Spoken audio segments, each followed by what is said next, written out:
How's it going, everyone? KingBlackToof here. So the results are in. It's a perfect time to play some more Gwent.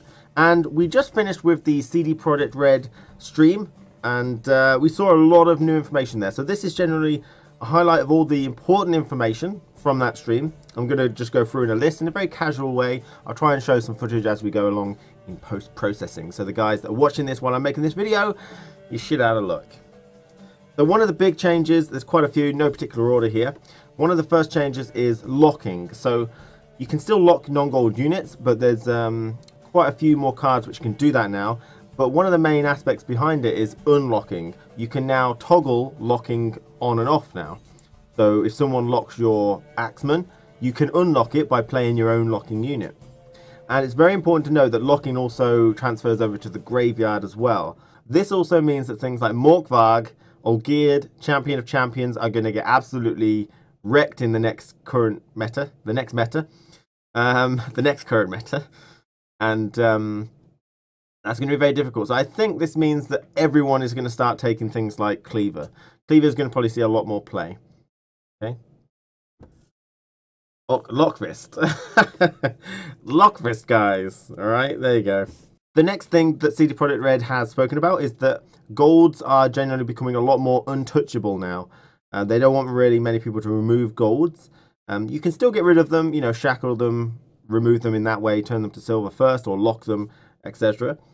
But things like Triss, Marigold, Yorveth, and I believe Vernon Roach, these things which are very good at wounding gold cards now no longer can. So gold cards are very much going to stay on the board now. And for this reason, we saw some balance changes to some gold cards. Yennefer Conjurer was one of the notable ones. So Yennefer Conjurer now, again, she still hits the high strength units on the board, but when they're leveled, she only hits a random non-gold unit. So she'll start leveling units, and then she'll hit one random, and then another one random, which is highest. So she'll level your units, and then unlevel them, then level them, and then unlevel them. So she's a lot easier to deal with now. If you've got loads of units at the same strength, she'll only hit one of them. So that's pretty thing there. So one of the next big changes which we saw was a normalization of resilience. So in the current patch, there was two types of resilience, but it wasn't really attributed for any reason. You had the Mahakam Defenders, which were resilient for the entire game, as well as Zoltan. And then you had every other type of resilience, Combat Engineers, Adrenaline Rush, things like that, which only stayed on for one round. Now everything's been normalized to the worst of the two, so everything that is resilient only stays on for one round. So your Mahakam Defenders are going to just stay on for one round, so you can't get them throughout the entirety of the game. This may push people to still employ the tactic of buffing them, but they're either going to try and win 2-0, or they're going to buff them up really high in round 1, and then pass immediately in round 2 and get loads of card advantage while you try and beat them. That is probably the two strategies which are coming through. This also means like the botchling is still seemingly kind of bad. I think it mainly affects Zoltan, the gold version, because he's also going to only stay for one as well. So, I mean, that's quite a drastic change, but normalized. So the next big change is to positioning. Now, the positioning patch will come in whenever this patch comes in. We haven't got quite a date for this patch yet, but positioning will be coming in. So several cards have changed to take into effect the positioning. So positioning is where you choose where your card goes on a particular row. So you can put it on the left-hand side, the right-hand side, or in between two other cards. And this allows for strategy. I discussed it a lot in my positioning video, but this will be coming in. So some cards have changed. Things like Hawker Healer. These now are 4 strength. You place it down and it buffs 3 strength to units either side. And there's a couple of key words which have seemingly started to pop up. You've got adjacent, which means it does something to the cards next to it, sorry. And then you've got spaces. So, for example, Zoltan Animal Tamer, the bird, Field Marshal Duda, used to buff an entire row. Well, now it buffs cards 4 spaces to the left. Okay? So you place Zoltan Animal Tamer down, and it will buff the 4 cards to the left of it. And it says 4 spaces. So this is a bit of terminology which we're going to have to use.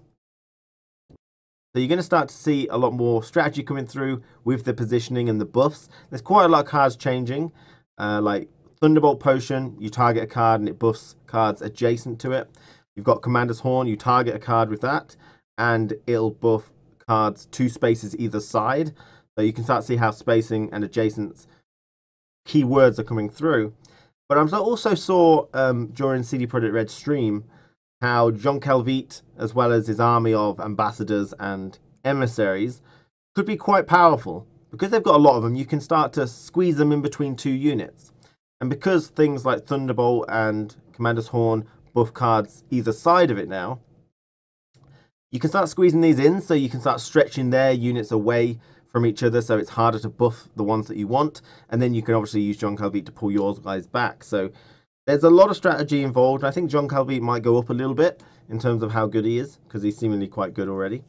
So one of the newer things which have come in is, I think some people probably saw it already, is a massive overhaul to the UI. A lot of things look faster and cleaner and smoother, including like the coin and stuff like that. But obviously the most obvious thing is that the whole game board looks slightly different. I think it has a bit more of a comic-y aspect to it. There's a lot more darker black lines around things. It's very reminiscent of the banners which are on the cards. I'd like to know your thoughts on what you think of this particular board. I think it's a Marmite board, okay? Meaning you either love it or you hate it. I think I could get used to it. I think I did already get used to it by watching CD Projekt Red, and there are some positives to it. We also saw the inclusion of a card history, so I'd like to see that going into more depth in the future, or when I get my hands in it, just see how in depth it goes. It tells you who played what last, and it goes down, you can scroll, really good. But for example, there was something like a decoy or an emissary, but it didn't tell you what that did. So it would say that Nature's Gift was played, but it wouldn't tell you what Nature's Gift really played. Or maybe it wouldn't, I don't know. But you can see how this is just a first step to bring in the card history. And I want to see more. I want to see that progressing. So that's something which is nice to have. But I want them to push it further. So I think they will improve the card history. They did say on the stream that this is one of the first steps into doing that.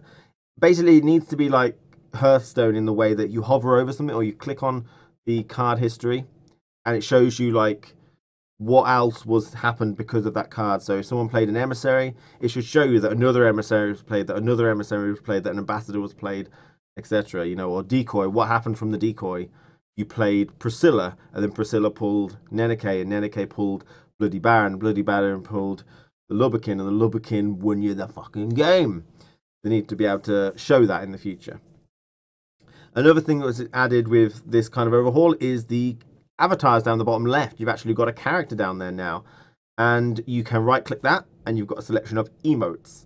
So the 6 emotes, you can choose to mute this.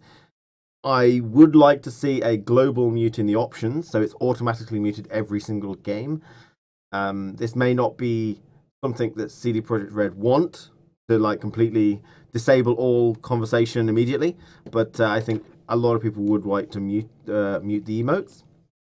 But in the CD Projekt Red stream, you saw that it was Geralt talking, and his emotes were in Geralt's voice. Now, the avatars are going to be something which is cosmetic and which is like rewards and stuff like that. And you can get obviously different avatars. So, you know, you've got Geralt to start with, but you may get Ciri later, you may get Dandelion. And when you right click them, you will get that character's emotes. So they will say stuff from that character. So you've only got Geralt to start with, but when you get the Ciri one, Ciri will say stuff. Dandelion might say stuff and stuff like that. So avatars are some of the probably I'm gonna assume and suggest and predict that it will probably be something to do with the season ranking. You'll get avatars from leaderboards, you know, when the season ends and stuff like that. Maybe from single player campaigns is what I'd like to see, because I'd very much like to see single player campaigns if they're not giving you card rewards, which I don't know how I feel about that. I know we are going to get some, but that might be the free one. I'd like to see cosmetic things, and the avatars would be that. I love how your mustache is a copy of your eyebrows, but just in a different place. Oh my god. Yeah, copy paste, copy paste. Copy paste.